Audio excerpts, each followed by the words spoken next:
Bonjour.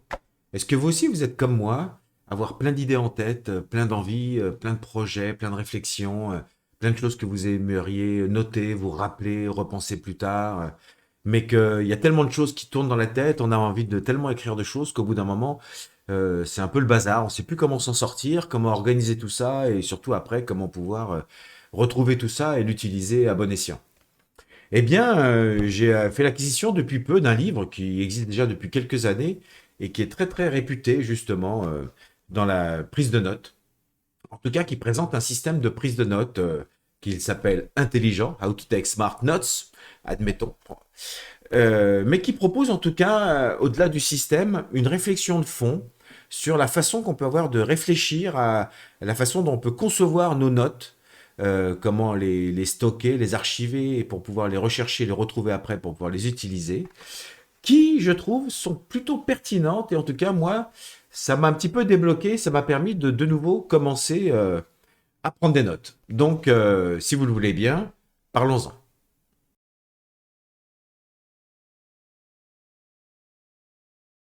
Donc ce livre, How to Take Smart Notes, je vous mettrai bien sûr les coordonnées dans la description, ainsi que tout le petit texte que je vous propose ici pour que vous puissiez retrouver tout ce que je suis en train de vous dire sans avoir besoin de prendre des notes pendant que vous regardez cette vidéo.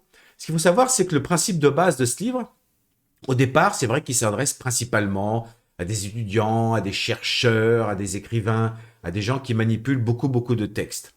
Mais les principes qu'il véhicule sont malgré tout intéressants et je pense adaptables pour chacun de nous. Au départ, en fait, à l'origine, ce livre est basé sur un Allemand qui s'appelait Niklas Luhmann et qui travaillait dans l'administration allemande dans les années 60. Il lisait beaucoup, il lisait beaucoup de rapports, il lisait beaucoup de livres et il avait beaucoup de choses à penser toute la journée. Et il a commencé à avoir, à chaque fois qu'il avait une idée d'une note, une idée qui lui traversait la tête, à écrire une petite note sur un Bristol et à mettre ça de côté. Et puis après, d'un seul coup, s'il était sur un livre, il mettait une petite note, un petit mémo sur le livre qu'il avait lu, et hop, il le mettait de côté. Et après, à la fin de la journée ou le lendemain, par exemple, il reprenait toutes ces petites notes qu'il avait mises de côté. Il avait des petits tiroirs, des petits classeurs. Il les reprenait et puis il les réétudiait. Et en fonction de chacune des notes, il fabriquait des réflexions, il réécrivait des notes plus complètes, plus développées. Il écrivait des informations, pareil aussi sur les livres, les films qu'il avait vus, les choses auxquelles il pensait de façon plus développée. Et en plus, après, derrière, il mettait des petits codes sur chacune des notes pour pouvoir après pouvoir les indexer, les retrouver facilement par thème, les relier entre elles, etc. Donc petit à petit, à force de remplir comme ça ses notes, il a mis au point son système et c'est lui qui est devenu un peu une référence et qui est la source de ce livre et de toutes ces techniques qui en découlent. Alors, pour commencer, j'aimerais d'abord parce que ce que j'aime bien dans ce livre, c'est qu'au départ, c'est un livre qui vous présente un système. Donc, comme je disais, basé sur cet Allemand des années 60. C'est un livre qui est basé sur un système. Euh, Moi, ce qui me gêne toujours un petit peu, c'est lorsque l'on présente Pour moi, présenter un système, c'est présenter une technique. C'est pas forcément présenter un outil. Je peux très bien vous parler de comment fonctionne un marteau. Qu'est-ce que c'est comme outil un marteau? Mais ce qu'on peut faire avec, bon, on peut planter des clous, mais je suis sûr qu'on peut faire plein d'autres choses avec un marteau. Toutes les façons qu'on peut avoir d'utiliser un marteau, ça devient la technique. Et c'est pas parce que moi j'ai trouvé une super façon d'utiliser un marteau que c'est une façon qui va vous correspondre aussi à vous, quoi. Ce qui est intéressant dans ce livre, c'est que au-delà du système bien carré qu'il propose, et pourquoi pas, c'est vrai que c'est bien d'avoir de temps en temps une structure pour démarrer, avoir une idée de base pour pas partir à zéro, quoi, pour pas perdre trop de temps déjà à gamberger soi-même. C'est bien d'avoir un système de base, mais c'est que la moitié du livre est vraiment une réflexion de fond sur le fonctionnement de la prise de notes et son objectif. Donc, par exemple, quelques points comme ça qui sont évoqués dans ce livre. Déjà, première chose, le fait d'écrire, alors avec un stylo ou même de taper sur un clavier, mais le fait d'écrire une idée, une pensée qu'on a, ça fait partie intégrante de la mémorisation et de la compréhension que l'on a de cette idée ou de cette réflexion. C'est un processus très particulier. Le fait d'écrire quelque chose auquel on pense nous aide à le mémoriser et même à le comprendre, puisqu'on est obligé de le verbaliser quelque part. Il faut savoir que la pensée, c'est ce qui va le plus vite. Alors que dès qu'on écrit ou dès qu'on parle à quelqu'un, forcément, on ralentit notre pensée et ça nous oblige à penser à ce qu'on dit et donc à mieux comprendre ce qu'on dit. Donc, premier point, le fait tout simplement déjà d'avoir un petit carnet de notes sur vous ou un système de prise de notes, même parfois peut-être juste avec le téléphone enregistré en vocal, mais c'est déjà pas la même chose puisqu'on parle. Mais on parle, c'est déjà plus ralenti que les pensées, donc ça marcherait quand même. Mais avoir comme ça un moyen comme ça de prise de notes instantanée et rapide, toujours à portée de main, ça serait un point fondamental si vous voulez vraiment assimiler et comprendre les choses auxquelles vous pensez. Ensuite, justement, ce qui découle de ça, c'est de écrire que lorsque l'on a quelque chose à dire et le faire vite et sans chercher à faire de fioritures. On n'est pas là pour faire des grandes phrases, on n'est pas là pour mettre des titres, des machins, pour mettre de la mise en page. Quand on pense à quelque chose, il faut tout de suite pouvoir l'écrire, plaquer comme ça, telle quelle l'idée, sur un papier, pour après pouvoir revenir plus tard et la remettre en forme plus tard. Combien de fois ça nous est arrivé de penser à quelque chose, dire ah ouais tiens ça c'est une bonne idée, et ne pas le noter tout de suite. Une heure après, on se dit tiens en fait à quoi je pensais, je voulais le noter, c'était une bonne idée, et c'est déjà parti. Non, ça vous est déjà arrivé? Moi ça m'est arrivé souvent. Donc, avoir toujours, au moment où on a quelque chose à écrire, l'écrire. Ce que je veux dire par là, je crois que c'est quelque chose que je parle plus tard, c'est que on n'a pas le syndrome de la page blanche lorsqu'on en prend des notes. On n'a pas à se sentir obligé de prendre des notes. On prend des notes au moment où l'idée nous vient et où la note se fait sentir. Le besoin d'écrire la note se fait sentir. Ensuite, ce qui est très important, lorsque l'on prend une note, même à partir d'un livre, quelque chose qu'on lit, c'est de la reformuler avec ses propres mots. Ne pas chercher à faire du par cœur. Si on fait du par cœur, d'accord, on aura retenu, mais ça ne veut pas forcément dire que l'on aura compris. Et donc, on ne sera pas forcément à même de pouvoir réutiliser ce que l'on a voulu mémoriser plus tard. On sera capable de le ressortir par cœur, mais de la réutiliser dans un autre contexte ou de le reformuler autrement sera plus dur. Donc, au moment où on prend la note, ce qui est intéressant, c'est de prendre la note en l'écrivant en quelques mots, mais avec nos propres mots. Et aussi, ça je trouve que ce conseil est assez amusant, et en tout cas intéressant, c'est d'écrire la note en imaginant que l'on parle à quelqu'un. On fait une vraie phrase, mais comme si on parlait à quelqu'un. Pas juste faire une note qui soit, vous savez, parfois trop synthétique, avec nos propres mots, ou vraiment trop réduite, parce que sur le moment, ça nous parle, mais est-ce qu'un mois ou un an après, si on relit la note, est-ce qu'on va vraiment comprendre ce qu'on voulait dire à ce moment-là? Donc pensez, même si c'est nous qui allons relire la note, pensez à vous, mais plus tard, comme si vous vous parliez plus tard. Donc voilà, écrire la note en parlant à quelqu'un. Et ça, j'aime assez cette idée-là, je trouve. Ça permet déjà vraiment de formuler les notes autrement. Donc déjà, à partir de là, si on commence à écrire les notes, comme ça, on va déjà forcément écrire des notes qui vont être utiles et qui vont déjà se mémoriser en nous. Donc ça sera déjà réutilisable. Premier point. Deuxième point, les notes elles-mêmes. Avoir cette quantité de notes. Tiens, je vais prendre un...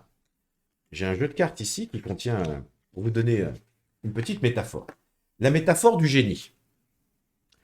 Imaginez qu'un génie apparaisse là, et qu'il vienne me voir, et qu'il me présente. Alors, sur chaque carte, hein, ça a l'air d'être des cartes à jouer, mais il y a des textes écrits sur chaque carte. Imaginez que ce génie m'amène, sous la forme comme ça d'un jeu de cartes, toutes les pensées que j'ai eues ces 10 dernières années sur le thème de la magie. Bien, puisqu'on dit que c'est un génie, admettons. Tout ce que j'ai pu penser, lire, qui soit sur le thème de la magie, il me les amène. Toutes ces cartes, ici, représentent à chaque fois une note différente. Toutes ces cartes, ce sont des notes.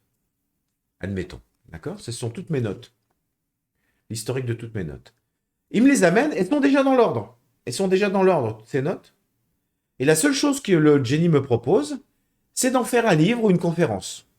Donc il va juste falloir que je reparcours les notes dans l'ordre, elles sont déjà classées, pour juste éventuellement reformuler certaines phrases, peut-être créer des liaisons entre certaines cartes, certaines notes, pour que les phrases s'enchaînent de façon intelligible. Peut-être supprimer quelques répétitions qui n'ont rien à faire là. Et ainsi de suite. Voilà, donc juste reparcourir toutes ces notes. Alors c'est du boulot déjà, vous voyez. Mais j'ai juste à reprendre toutes les notes qui sont déjà dans l'ordre, qui sont déjà toutes sélectionnées sur un thème, la magie, de ces 10 dernières années. Et j'ai juste à les reprendre, à les reformuler, à les lier entre elles, pour en faire une masse homogène qui pourrait faire un livre ou une conférence. C'est quand même encore du boulot, il va me falloir un moment de réflexion, d'analyse, je vais passer du temps à retrier tout ça, mais les notes sont là, elles existent, elles sont déjà dans l'ordre. Très bien. Imaginons, si on revient un petit peu en arrière, que le génie revienne me voir. Il revient me voir et cette fois-ci, il m'amène toutes mes notes des 10 dernières années, mais sur tous les thèmes. Et dans le désordre. Mais chaque carte contient une de mes notes, quelque chose que j'ai écrit ces 10 dernières années, sur tous les thèmes. Et là, ce qu'il va me demander, il va me dire, est-ce que tu peux reprendre toutes ces notes, ne prendre que les notes qui parlent de magie,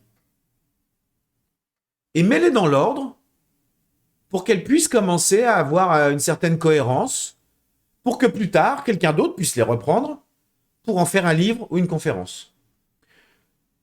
Toi, ce que tu as juste à faire, c'est juste sélectionner les notes qui parlent de magie et les mettre plus ou moins dans un ordre cohérent pour que ça ressemble à quelque chose, voilà, que ce soit linéaire. De nouveau, c'est du boulot à faire. Il faut que je les trie, il faut que j'enlève toutes les notes qui ne parlent pas de magie. Après, toutes celles qui parlent de magie, il faut que je les analyse, je les lise un petit peu pour se dire, tiens, je vais les mettre dans l'ordre. Mais j'ai pas à les écrire, les notes. Et j'ai pas à m'occuper si la phrase elle est mal écrite ou si elle est répétitive. Ça, c'est celui qui viendra après moi qui le fera. Moi, j'ai juste à trier les notes et à les mettre dans l'ordre pour préparer la conférence à venir. Donc, c'est pas mal de boulot, mais c'est encore faisable. Mais alors, si on remonte encore un cran, les notes elles-mêmes, le plus long, est-ce que c'est de les écrire, ces notes-là? Est-ce que c'est ça qui est le plus dur? D'écrire toutes ces notes? Ben non, en fait. Puisque chaque note, on a remarqué que chaque note, elle est indépendante des autres. Chaque note, c'est juste, j'écris à ce moment-là une idée qui m'évoque la magie. Ça peut être un tour de cartes, parce que j'ai un jeu de cartes dans les mains, mais ça peut être un spectacle de magie, ça peut être la magie d'Aladin et du génie, ou ça peut être la magie de l'amour, enfin, peu importe. En fait, toutes ces notes-là, elles sont très simples à écrire. J'ai pas à me poser de questions. Lorsqu'il me vient une idée, je l'écris sur la note, je dis que ça parle de magie, et c'est tout. Est-ce que j'ai à m'occuper que la phrase soit mal écrite ou pas? Non. Est-ce que j'ai à m'occuper qu'elle soit répétitive avec une autre note? Non, pas pour l'instant. La base de ce système, c'est de dire, écrivez vos notes, écrivez tout ce à quoi vous pensez, toutes les idées que vous avez, et vous verrez après. C'est plus tard qu'il y aura besoin de faire le tri, de rechercher dedans et de les réécrire si besoin est. Mais au départ, ce qu'il faut, c'est juste déjà les coucher sur le papier. Et en fait, c'est ça souvent qui nous bloque. C'est que on imagine directement, quand on commence à avoir l'idée d'écrire une note, en tout cas moi j'ai l'impression que c'est comme ça que je fonctionne, quand on commence à avoir l'idée de créer une note, on imagine déjà le livre qu'on va devoir écrire avec. Donc on est en train de se dire, ah ouais, mais là, cette note-là, est-ce qu'elle n'est pas répétitive avec une autre? Est-ce que ma phrase, là, est-ce qu'elle n'est pas bien écrite? Est-ce que le thème, c'est vraiment magie ou prestidigitation? Non, non. On se complexifie la vie puisque on saute des étapes. On va beaucoup trop loin dans nos étapes. Et ça devient trop énorme, trop grand. Ça nous décourage. Et la plupart du temps, on arrête de prendre des notes. Moi, j'ai souvent arrêter de prendre des notes en me projetant trop loin sur ce que j'allais faire avec les notes et devant la masse de travail à effectuer. Alors que si je commençais tout simplement à prendre des notes sans me poser des questions de la quantité de travail à faire, au moins les notes existeraient déjà. Alors bien sûr, il faut les avoir, les notes au départ. Il faut les écrire. Alors comme j'ai dit, on peut les écrire de façon comme ça, directe et spontanée, c'est bien. Dès qu'on a une idée qui nous traverse la tête, on va les écrire. Mais juste écrire une note, c'est une chose. Mais pouvoir la retrouver après, c'est ça qui est fondamental. Donc il y a une question à se poser, c'est à quoi servent les notes? Pourquoi est-ce que j'ai envie de prendre des notes? À quoi ça va me servir de prendre des notes? Est-ce que je suis déjà dans l'optique d'un projet particulier? Est-ce que c'est pour de l'archivage littéraire? Et donc c'est éventuellement pour la postérité, et je ne sais pas si quelqu'un un jour recherchera dans mes notes. Est-ce que c'est pour rechercher tous les jours des idées de vidéos à faire, de livres à écrire, de posts à faire, de conférences à faire, etc. Donc, ce qui est déterminant, c'est quel usage allez-vous faire de vos notes. C'est ça qui va déterminer la façon dont vous allez les saisir, les noter, les enregistrer. Et forcément, c'est ça qui déterminera les outils que vous allez avoir besoin d'utiliser. Il est évident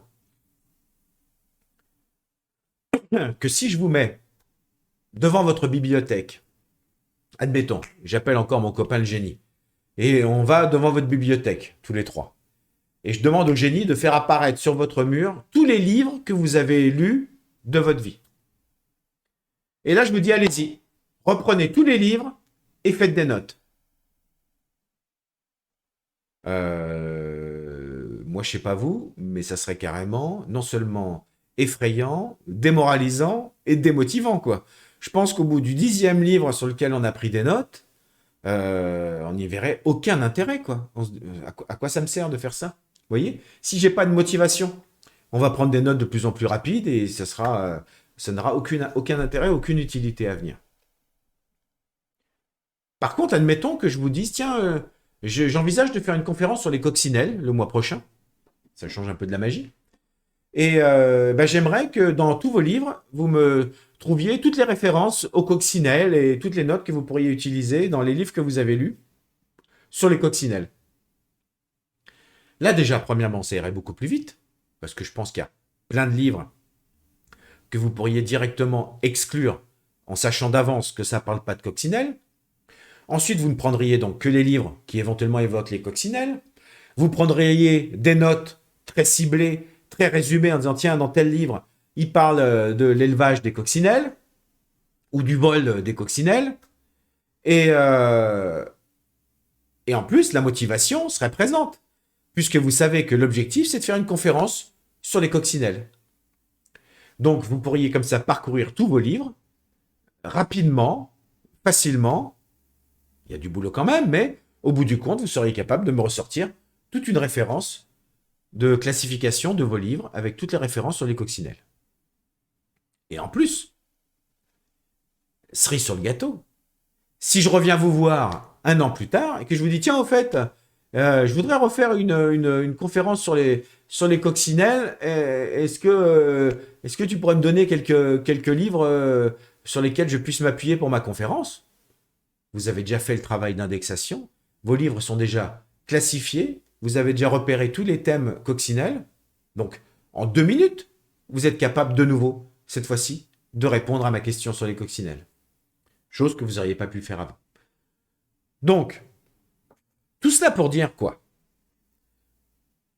Que forcément, je me répète un peu, mais c'est des points qui sont importants, que la façon dont vous allez, votre système de classification de vos notes, doit dépendre, et va forcément dépendre, de l'usage que vous en aurez.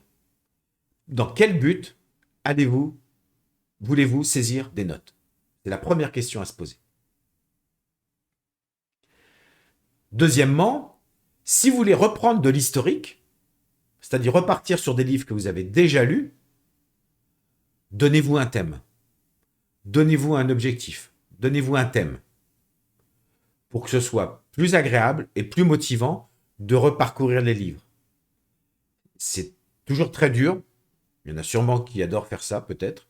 Mais c'est quand même très dur de juste de relire un livre sans objectif particulier pour juste le reclassifier, l'étiqueter et l'indexer.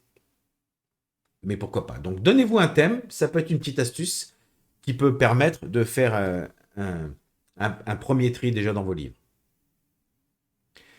Ensuite, lorsque vous allez écrire la note, pensez de nouveau à son utilisation future.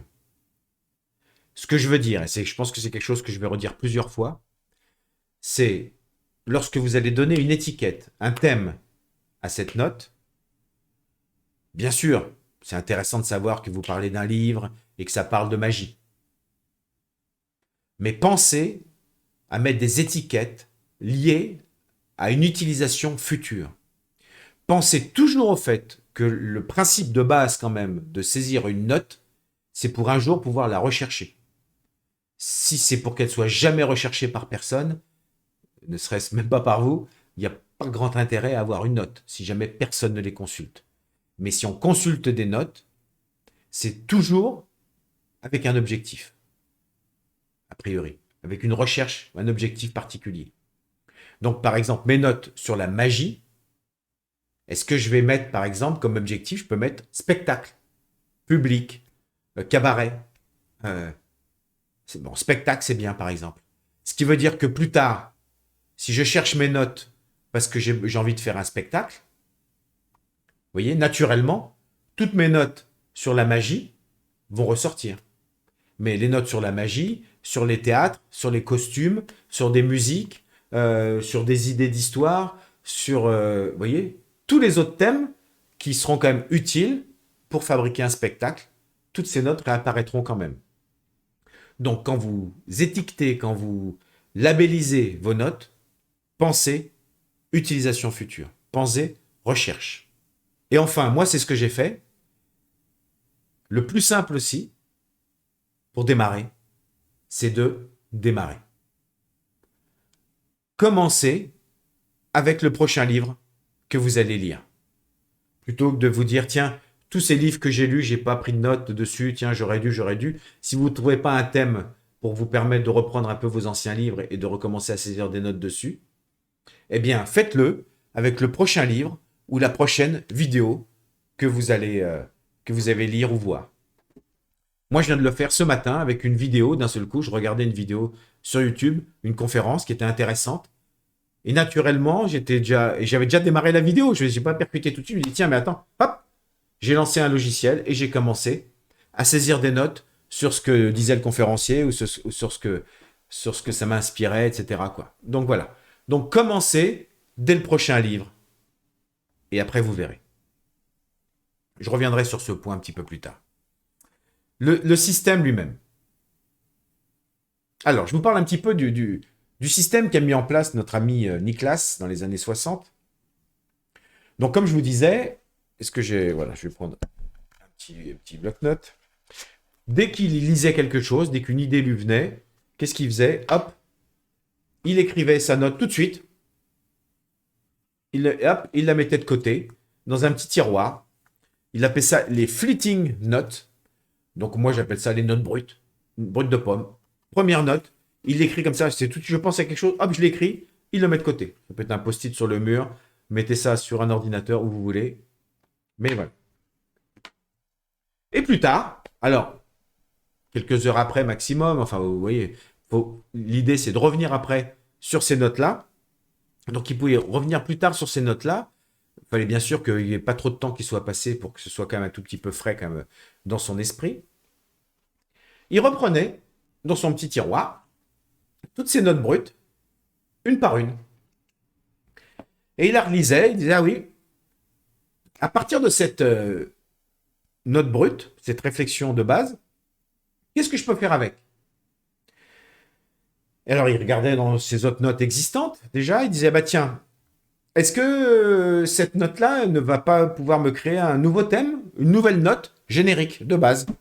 Peut-être. Et dans ce cas, il l'a transformé, il l'a re-rédigé proprement sur une autre feuille pour dire, OK, voilà, ça devient une idée de base générique. Ou alors, ça pouvait alimenter une idée déjà existante. Et ça pouvait être déjà une autre réflexion pour aller un peu plus loin dans une idée de base qu'il avait déjà. Donc, il reprenait une fiche avec une note qui existait déjà. Et dessus, il rajoutait cette idée qu'il avait déjà eue. Ou alors, cette note-là était directement générique dans le sens où elle parlait directement d'un livre, d'un personnage, d'une personnalité, d'un film, d'un événement. Et là, dans ce cas, il faisait une note qu'il appelle les notes littéraires. Les notes littéraires, c'est plus, on va dire, comme une bibliographie. C'est vraiment des notes de base sur, voilà, sur des livres, des événements, des personnalités qui peuvent être forcément référencées à part. Et donc, comme ça, toutes les notes génériques, qui sont plus à chaque fois des pensées, des questions, toutes ces notes génériques peuvent bien sûr utiliser comme référence ces notes littéraires. Donc, dans son idée, il y avait 3 types de notes. Il y avait la fleeting note, la note brute de base, le premier jet. La deuxième note, c'était les notes permanentes, où là, il rédigeait une note permanente sur un thème, le principe étant qu'une note égale une idée, un concept. Pour que ce soit facilement, vous voyez, comme un puzzle. Comme ça, à partir de plusieurs idées, plusieurs notes, plusieurs concepts, il pouvait refabriquer toute une réflexion. Donc ça, c'est les notes permanentes. Et à côté, les notes littéraires, un petit peu la bibliographie, son dictionnaire, son encyclopédie des personnalités, des livres, des événements, des choses comme ça génériques. Et en même temps qu'il faisait ça, si tant est que la nouvelle note qu'il intégrait rajoutait une idée ou devenait une note permanente, mis à part le fait que, comme je vous disais tout à l'heure, il leur donnait des libellés, des étiquettes, des thèmes qui soient à la fois descriptifs de la note, mais en même temps descriptifs de son utilisation potentielle future, n'oublions jamais ça. Mais surtout, comme je vous disais qu'une note est égale à une idée ou un concept, il crée des liens entre les notes. Je parlais tout à l'heure de magie, je vais rester sur ce thème-là. Donc on avait la magie qui peut être liée à la précédigitation, qui peut être liée à Houdini, tiens, dans les littératures, dans les références, puisque c'est un magicien. Et ça peut être lié aux cordes, aux cartes, ça peut être lié au mentalisme, ça peut être lié au cabaret, etc. Donc vous voyez, toutes ces idées-là, ça part de la magie, et après c'est plein de sous-divisions. Et en fait, l'idée, c'est de lier les idées entre elles. Parce qu'il peut même y avoir,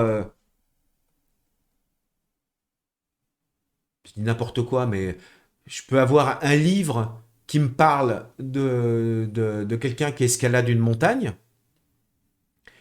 Et pourquoi pas que cette histoire qu'il raconte, cet alpiniste, me donne une idée potentiellement d'une métaphore, d'un tour de magie. Eh ben, on pourrait créer un lien. Vous voyez ce que je veux dire? C'est que c'est pas forcément lié parce que ça parle de magie à gauche, ça parle de magie à droite, un plus. Non, ça peut être aussi juste des thèmes qui me sont inspirés par la note elle-même. Et donc, on crée des liens comme ça entre chaque note. Ce qui veut dire que, au bout d'un moment, lorsque je reviens comme ça dans le système, ça paraît évident que si je prends une note, je trouve une note, quelle que soit la façon et par quel biais je la cherche et je la trouve, je trouve une note, eh bien en partant de cette note-là, je peux, grâce aux différents liens entre les notes, remonter toute la piste et ainsi aller retrouver plein d'autres notes qui sont liées les unes entre les autres et qui me permettent d'étendre ma réflexion encore plus. C'est pour ça que ce système est beaucoup utilisé par les gens qui parlent de second cerveau, de fabriquer second brain, un second cerveau. Il y a beaucoup de logiciels comme Obsidian, j'ai fait une vidéo sur ce logiciel, qui sont très orientés second cerveau, parce que ces logiciels permettent de visualiser sous forme de nuages, on dirait comme des neurones, un peu comme l'univers des étoiles connectées entre elles, mais enfin on va dire comme des neurones. Ces logiciels permettent de visualiser toutes les relations entre les différents fichiers, donc éventuellement entre les différentes notes ou entre les différentes idées que j'ai. Et c'est vrai que ça donne une autre vision extérieure en 3D de nos réflexions. Mais ça, c'est possible parce qu'on a créé des liens entre les notes. Vous voyez qu'ils ne sont pas forcément les liens de thèmes identiques. Hein. L'alpinisme et la magie ne sont pas forcément le même thème. Mais moi, j'ai pu y trouver un lien entre les deux. Donc, vous voyez, ça correspond bien à ma propre façon de penser. Personne d'autre que moi n'aurait pu faire ce rapport éventuellement entre cet alpiniste et un spectacle de magie. Ce qui prouve bien que la façon dont vous allez concevoir, fabriquer votre système de prise de notes et la façon dont vous allez les lier entre elles dépend complètement de votre façon de fonctionner et des besoins que vous allez avoir. Je l'ai déjà dit, mais je le redis. Et donc, une fois qu'il avait fait tout ça, qu'il avait créé des nouvelles notes, rajouté des nouvelles notes, les lier entre elles, la note de base, la note brute, poubelle. Elle servait à rien, puisque c'était la note de base. Alors, il peut l'archiver pour la postérité, mais ce n'était pas forcément obligatoire, quoi. Donc ça, c'est vraiment le cœur de ce système. Le cœur de ce système, c'est ce principe de se dire, dès que j'ai une idée, je saisis une note telle quelle, sur le vif, avec mes propres mots, comme si je m'adressais à quelqu'un. Je la mets de côté quelques temps, quelques heures, quelques minutes. Ensuite, après, je reviens dessus et je vois comment cette idée que j'ai eue peut s'intégrer dans mon système de pensée. Est-ce que ça peut devenir une idée ou un concept à part entière? Est-ce que ça peut s'ajouter à une idée déjà existante? Est-ce que ça peut être une nouvelle idée qui va être liée à une idée existante? Ou est-ce que c'est tout simplement une référence bibliographique ou littéraire? Dans l'optique de me dire comment est-ce que plus tard je pourrais les utiliser. Et ainsi de suite, je finis par fabriquer mon propre système.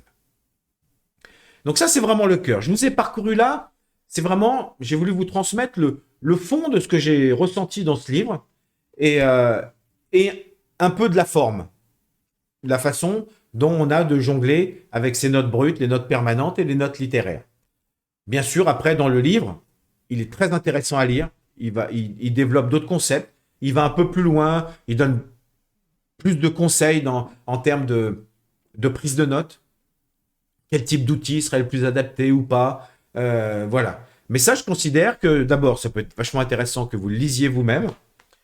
Et ça va surtout dépendre, une fois de plus, de vous. Et j'aimerais conclure en insistant encore sur ce point-là. J'ai fait, si vous avez l'occasion d'aller voir mes autres vidéos sur ma chaîne, j'ai fait quelques vidéos sur Notion, sur Obsidian et pas sur beaucoup d'autres, mais il y en a quelques autres qui existent déjà. Et j'ai vu beaucoup de vidéos sur ces logiciels comme ça de prise de notes où à chaque fois sur YouTube, les gars ils nous présentent leur système de prise de notes. Comment est-ce que je révise mes cours avec mes notes? Comment est-ce que je prends des notes sur mes livres? Comment est-ce que je prends des notes pour écrire un livre? Des écrivains qui le font. Sur plein de thèmes différents. Alors c'est pratique, comme je disais au début de cette vidéo, d'avoir parfois des conseils, une certaine structure. Ça peut nous permettre déjà d'avoir une base pour commencer. Mais je suis allé en voir beaucoup pour essayer de comprendre ce système-là. J'ai utilisé plusieurs logiciels pour essayer de voir lequel serait le mieux adapté. Et ben, je me suis rendu compte qu'à chaque fois, j'ai fait la même erreur. J'ai fait la même erreur que ce que je disais au début. J'ai voulu aller trop vite et trop loin dès le départ. C'est-à-dire, à peine je commençais à me dire, tiens, je vais saisir une note, je me suis dit, ah oui, mais cette note, je vais l'utiliser après pour faire un projet. Oui, mais dans ce cas, il me faut des notes pour le projet. Enfin, vous voyez, un peu comme les poupées russes. À chaque fois que j'ouvrais une poupée, il y avait encore une poupée encore plus petite à l'intérieur. À chaque fois que je pensais à une note, je pensais encore à d'autres usages que je pourrais en avoir avec d'autres notes lui correspondant. Oui, je ne parle pas de la façon dont je pouvais qualifier les notes pour un usage futur, ce que je vous disais tout à l'heure qu'on doit faire lorsqu'on saisit une note. Je parle juste du fait que je commençais déjà à essayer de mettre en place le système, à programmer le programme de gestion, vous voyez, à définir, à configurer, voilà, le programme de gestion déjà, pour qu'il puisse prendre en compte toutes les façons différentes que j'aurais à gérer des notes. Je crée déjà des dossiers différents, productivité, communication, marketing, bien-être, développement, enfin santé, enfin personnel. Enfin, je crée déjà plein de dossiers en me disant voilà tout ce que je vais avoir besoin de faire, alors que j'avais pas encore de notes à mettre dedans, vu que j'étais juste en train de préparer la structure. qui allait recevoir mes notes. Et je me suis dit, voilà, je suis encore en train de faire l'inverse de ce qui est cohérent. Et ce qui est assez amusant, c'est que dès que j'ai commencé à saisir vraiment une ou deux notes pour commencer à expérimenter le système, à vraiment à saisir des notes, je me suis rendu compte que tous mes dossiers me servaient à rien, que les étiquettes que j'avais prévues étaient soit trop complexes ou soit pas assez spécifiques. J'ai vite tourné en rond. Vous irez voir peut-être ma vidéo où j'en parle un peu plus, j'en fais la démonstration sur la vidéo, c'est je commence à comprendre comment fonctionne Obsidian. Rien que dans le titre, on voit que je suis encore un peu hésitant, quoi. Mais donc, ça rejoint un peu un des premiers conseils que je vous donnais au début. C'est ce que je vous conseille vraiment, c'est commencer à saisir des notes sur un ordinateur, hein, même dans le bloc-notes, hein, si vous voulez, ou sur un calepin, ou avec des post-it sur le mur. Pour l'instant, l'outil est vraiment secondaire. Commencez à saisir des notes qui ont un intérêt pour vous présent, mais surtout à venir, comme je vous ai dit. Et vous allez vite voir que au fur et à mesure que vous allez rajouter des notes, au bout de 2, 3, 4 notes très très vite, hein, vous allez vous rendre compte des besoins et des thèmes récurrents que vous allez avoir pour pouvoir gérer vos notes. Et donc vous allez pouvoir ainsi vous-même fabriquer votre propre système de gestion de notes. Forcément, celui qui vous correspondra le mieux, puisque ça sera le vôtre. Voilà. Ben, en tout ça pour dire, vous voyez, tout ça m'a été inspiré par ce bouquin qui est vraiment recommandé par plein de personnes sur YouTube, justement dans la prise de notes. Et c'est pas pour rien, parce qu'il y a quand même quelques réflexions dans ce livre qui m'ont amené à toutes ces réflexions que je partage aujourd'hui avec vous. Eh bien voilà, j'espère que ça vous aura donné envie de prendre des notes. Voilà, je vous ferai de temps en temps un petit compte rendu sur d'autres livres ou d'autres vidéos que je vais voir. Il y en a tellement de vidéos inspirantes en termes de productivité et de gestion et de prise de notes, etc. qu'on a de quoi faire. Eh bien d'ici là, en tout cas, je vous souhaite le meilleur et je vous dis à très bientôt.